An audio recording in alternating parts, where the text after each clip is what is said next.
तुम्हें क्यों चाहिए ये सिद्धि? इतनी आसानी से प्राप्त नहीं होती ये। आपको तो भूत भविष्य सब दिखता है, ये मैं समझ गया। मेरी जिंदगी में और भी तो कठिनाइयां हैं, हर बार आपके पास थोड़ी ना आता रहूंगा। ये सिद्धि मिलने के बाद कठिनाइयां कम नहीं होती, बढ़ भी सकती है। सोच लो। बाबा के सवाल पर बिना सोचे ही मैंने बोल दिया, कोई दिक्कत नहीं, वो मैं देख लूंगा, मुझे बस ये सिद्धि चाहिए। बाबा फिर से डराने लगे और बोले, यह बहुत शक्तिशाली सिद्धि है। ये अगर ठीक से प्राप्त ना कर पाए तो तुम अपना सब कुछ खो दोगे। अब मैं भी देश में आ गया। मन में सोचने लगा, पता है इस बाबा के पास सिद्धि है, पर ये साला मुझसे शेयर नहीं करना चाहता, इसीलिए बातें बना रहा है। लगता है पैसे लिए बिना नहीं मानेगा। तभी बाबा जोर से बोले, पैसे मेरे लिए मिट्टी समान है मूर्ख। मैं हैरान रह गया। बाबा को मेरे मन की बात भी सुनाई दे रही थी। बाबा क्रोध से बोले, अमेरिका जाकर इस सिद्धि के बुलबुले पर तुम अमीर होना चाहते हो, पता है मुझे, पर यह इतना आसान नहीं है। अपने घर चले जाओ, जमीन बेचकर निकलो अमेरिका के लिए, फिर मैं अब तुम्हें कभी मिलूंगा। मैं डर गया। बाबा सिर्फ भूत भविष्य ही नहीं, दूसरों के मन की बात भी सुन सकते हैं। ये सिद्धि तो जबरदस्त है। अब तो जो चाहे हो जाए, मुझे ये सिद्धि चाहिए। मैंने हाथ पांव जोड़कर बाबा से माफी मांगी और सिद्धि मुझे मिले इसके लिए प्रार्थना की। बाबा शांत होकर बोले, ठीक है, अमावस की रात को विधि शुरू करते हैं, पर ये सबके सामने नहीं कर पाएंगे। किसी सुनसान जगह में कल रात मिलना। पीने के अलावा पानी का इस्तेमाल मत करना, ना मुंह धोने के लिए ना नहाने के लिए। बिना किसी को बताए अमावस्या की रात किसी ऐसी जगह मिलना जहां लोगों का आना जाना ना हो, खुफिया हो, शमशान या फिर जंगल। जंगल का रास्ता भी अब लोगों के आने जाने से इतना खुफिया तो रहा नहीं था। शमशान में भी आए दिन किसी गांव वाले की चिता जलाने लोग आते ही रहते थे। फिर ऐसी कौन सी जगह हो सकती है जहां खुफिया तरीके से साधना कर सके और सिद्धि मिल सके? फिर मेरे दिमाग में आया, मैं जो जमीन बेचने वाला हूं उस खेत में साधना कर सकते हैं। वैसे भी मैं अपने खेत में जो चाहे करूं, कौन है पूछने वाला। बाबा को खेत दिखाया। खेत के पास कुआं भी था। वो देखकर साधु बाबा खुश हुए। उन्होंने अमावस वाली रात को मुझे हमारी खेत वाले कुएं के पास आने के लिए कहा। साथ में बहुत सारा चावल लेकर आने के लिए बोला और पानी को बिल्कुल भी छूना नहीं है, इस बात को फिर से दोहराया। अब मैं खुश होकर अमावस का इंतजार करने लगा। 4 दिन बाद अमावस थी। सुबह उठ के बिना हाथ पांव मुंह धोए दिन भर अपने कमरे में बैठा रहा। ऐसे बर्ताव के लिए पिताजी डांटने लगे, पर उन्हें सच्चाई बता नहीं सकता था। रात को सबके सोने के बाद मैं खेत में पहुंचा तो देखा बाबा कुछ मंत्र तंत्र कर रहे थे। आग जली हुई थी।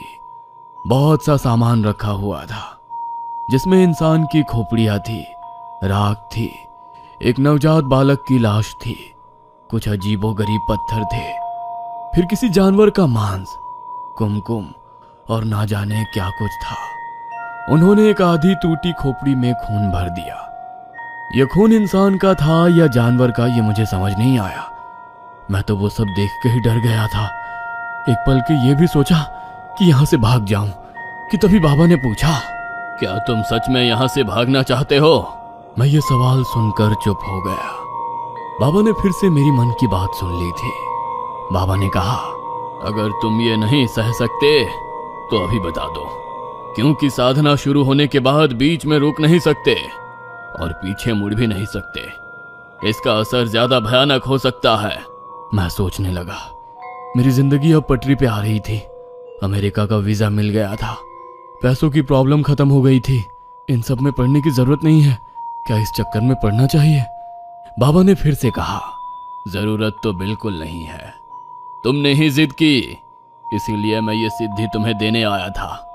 पर अगर तुम तैयार नहीं हो तो मैं यहां से चला जाता हूं, क्योंकि अगर पूरी लगन से तुमने सारे विधि नहीं किए तो ये सिद्धि तुम्हारे लिए नरक का द्वार बन जाएगी, तुम्हारी जिंदगी तबाह कर देगी। इसलिए फिर से सोच लो, अगर ये नहीं सह सकते तो लौट जाओ, यही हमारी आखिरी मुलाकात समझ लो। बाबा ने मुझे डरा ही दिया। एक तो पहले से मैं डरा हुआ था, पर अगर आज मैं डर गया तो एक बड़ी सिद्धि प्राप्त होने से मैं हमेशा दूर हो जाऊंगा।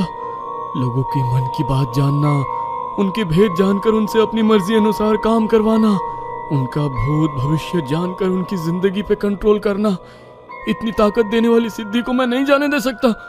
मौका होते हुए भी अपने फट्टू होने की वजह से मैं एक बड़ी सिद्धि खोना नहीं चाहता था। मैंने हिम्मत जुटाकर कहा, नहीं बाबा, साधना की तैयारी कर लीजिए, मुझे सिद्धि चाहिए। बाबा फिर से मुस्कुराए और उन्होंने आग जलाकर कुछ मंत्र बोलना शुरू किया। मुझे उनके सामने बिठा दिया। साधना के बीच में वह मुझ पर कभी कुमकुम छिड़कते थे तो कभी काली राख, कभी उस खोपड़ी में राख खून भी छिड़कते थे। बाबा की विधि शुरू ही थे, धुआं धुआं होने लगा। वैसे मुझे लगने लगा हम दोनों के अलावा वहां कोई मौजूद था। उस उभरते धुएं से बड़े डरावने चेहरे दिखने लगे थे और बड़ी ही गंदी बदबू आने लगी थी। मुझे ऐसा लगा जैसे किसी भी पल में उल्टी कर दूंगा। फिर सारा धुआं उस बच्चे के लाश में चला जाने लगा। आग की लपटें बढ़ने लगी। सामने पड़ी बच्चे की लाश थरथराने लगी। खोपड़ी में रखा खून उबलने लगा। मैं डर से कांप रहा था, पर अब मैं पीछे नहीं हट सकता था क्योंकि अब मुझे सिद्धि मिलने वाली थी। लेकिन विधि खत्म नहीं हुआ था। बाबा ने मुझसे मंगाए हुए चावल का बड़ा ढेर उस बच्चे के लाश पर डाल दिया। उस चावल में बाबा ने मांस का टुकड़ा मिला लिया, फिर उस पर उबलता हुआ खून डाल दिया। उस चावल से धुआं निकलने लगा। चावल के नीचे दबी हुई बच्चे की लाश शायद थरथरा रही थी। फिर कुछ देर बाद सब शांत हो गया। चावल लाल काला दिख रहा था, पक गया था। बाबा ने उस चावल का कुछ हिस्सा मुझे खाने के लिए दिया। मुझे ये बात सोचकर ही उल्टी आने लगी, पर बाबा ने कहा, खाओ इसे, अब पीछे नहीं हट सकते। मैंने एक निवाला खाया और मुझे चक्कर आने लगे।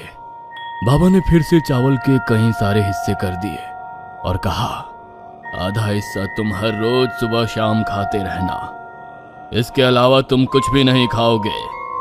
अगले 8 दिन पानी को छूना भी मत, नहाना नहीं है और कुछ धोना भी नहीं है।